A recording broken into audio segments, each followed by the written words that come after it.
Angelica Panganiban, ikinasal na kay Greg Homan. Patuloy na maniniwala sa pag-ibig.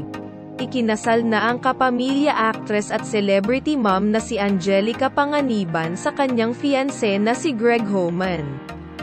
Ibinahagi ni Angelica sa kanyang Instagram account ang kanilang wedding photos na umani agad ng sandamakmak na likes and comments.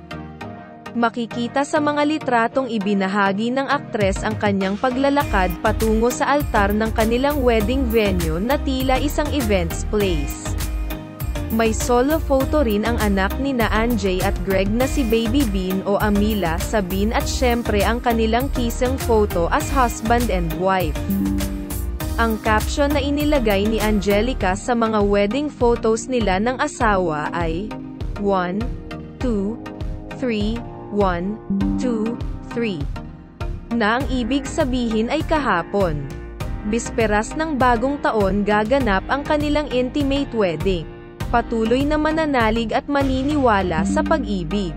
Sa kabila ng lahat, ang pagmamahal pa rin ang kakapitan. Maligayang bagong taon Mrs. Angelica Panganiban Homan. Bumuhos naman ang pagbati ng mga IG followers ni Angelica sa pag-iisang dibdib nila ni Greg kabilang na ang mga kapwa niya celebrities. 3 face at heart emojis ang ipinost ni Marian Rivera sa comment section. Pagbati ni Rhea ani Coach Tan, congratulations. Ani Luis Manzano, congrats. Sabi rin ni Vong Navarro, congratulations. Mensahe ni Barbie Imperial, congrats ate. Love you Tay. Congrats, Ani Alisa Valdez. Ang gandang bride. Congrats sa inyo, mensahe ni Maris Racal. Noong October 2022 nang ibahagi ni na Angelica at Greg ang kanilang engagement after more than 2 years of dating. Isinilang naman ang anak nilang si Baby Bean noong September 2022. Sa vlog nilang The Homans, in-announce ng engaged couple na magaganap ang kanilang kasal dito sa Pilipinas early next year.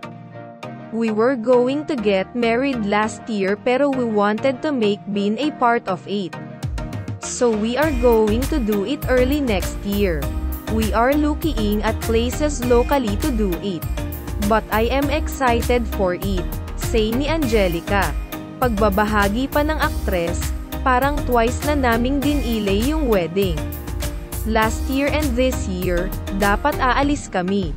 Ilang beses naming tinray mag-elope pero parang ayaw ng mundo na itago namin. Malakas magdasal yung mga kaibigan at ang family members namin. So ngayon mukhang matutuloy na siya. Meron na kaming save the date, sinabi na namin siya sa mga kapamilya namin abroad para makapagtipid na sila, makapag-ipon na. So, sa mga friends namin na sobrang busy yung schedule nila sa life. Marami silang commitments. Inunahan na namin sila na i-save na yung araw na iyon, aniya pa.